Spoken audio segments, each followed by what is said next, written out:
Alors de retour après ce 100% Fight 8 Supreme League, édition Supreme League. Hadj, ce soir, ton équipe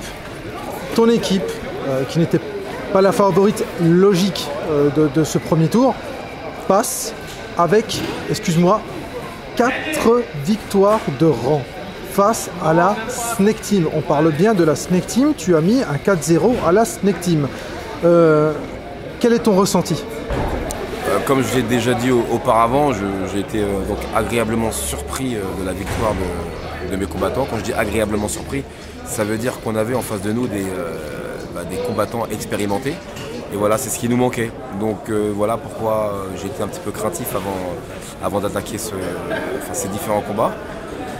On a fait une très très grosse préparation justement et qui à la finale a payé. Et donc voilà, l'expérience c'est vrai que c'est très bien, mais quand on a la détermination, ça vaut quand même le coup. Guyot qui nous sera un super combat.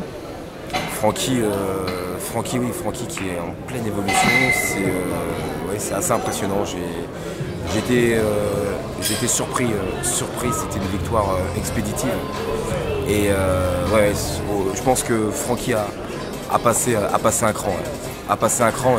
Et je pense que s'il est régulier et assidu, c'est un petit qui va grandir et qui risque de faire très très mal dans les années qui viennent. Oui, c'est vrai que moi je l'avais dit aussi, c'est un de tes meilleurs talents. Produit maison, je parle, parce qu'il y a aussi Boubacar qui vient d'arriver, mais qui déjà apporte énormément avec son pied-point.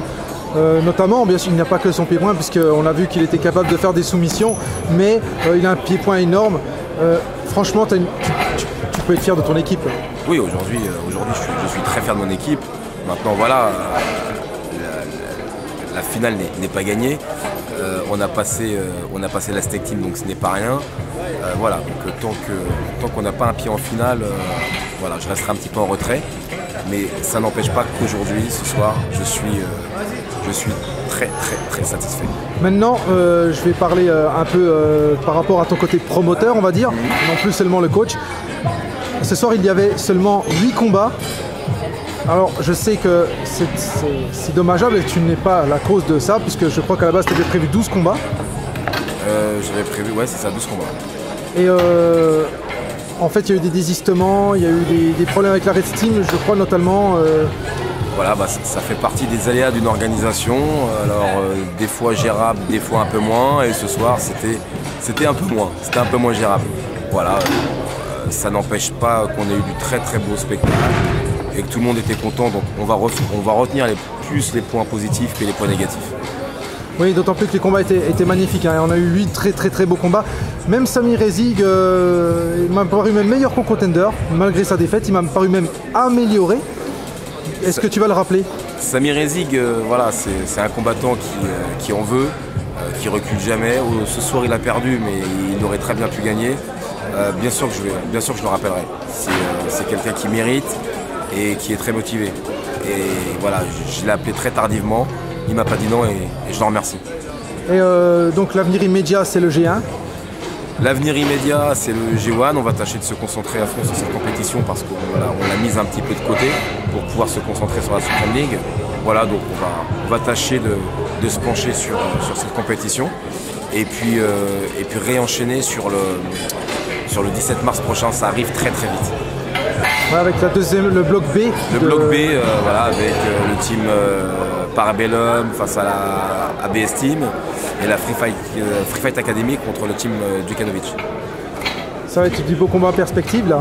C'est plutôt pas mal, c'est plutôt bien et donc voilà, on verra qui sortira vainqueur de ce tournoi. Est-ce que tu peux déjà nous dire quelques mots du 11 mai ?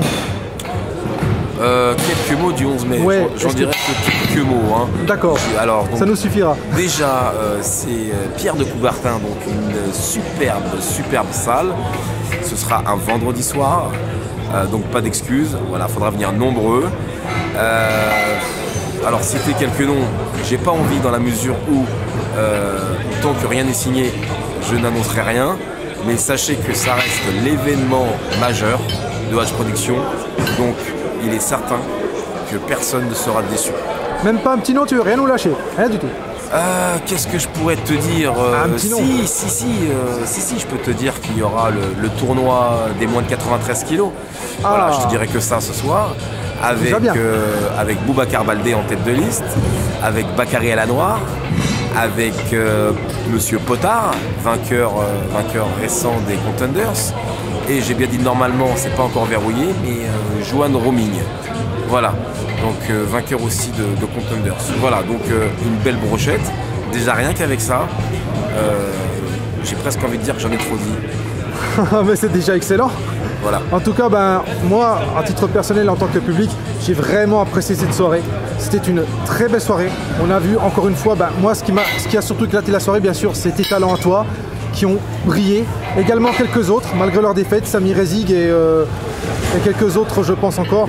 En tout cas, c'était vraiment une belle soirée. Et on en redemande. Hein. Écoute, vous en aurez. Ok, merci Hatch. Au revoir.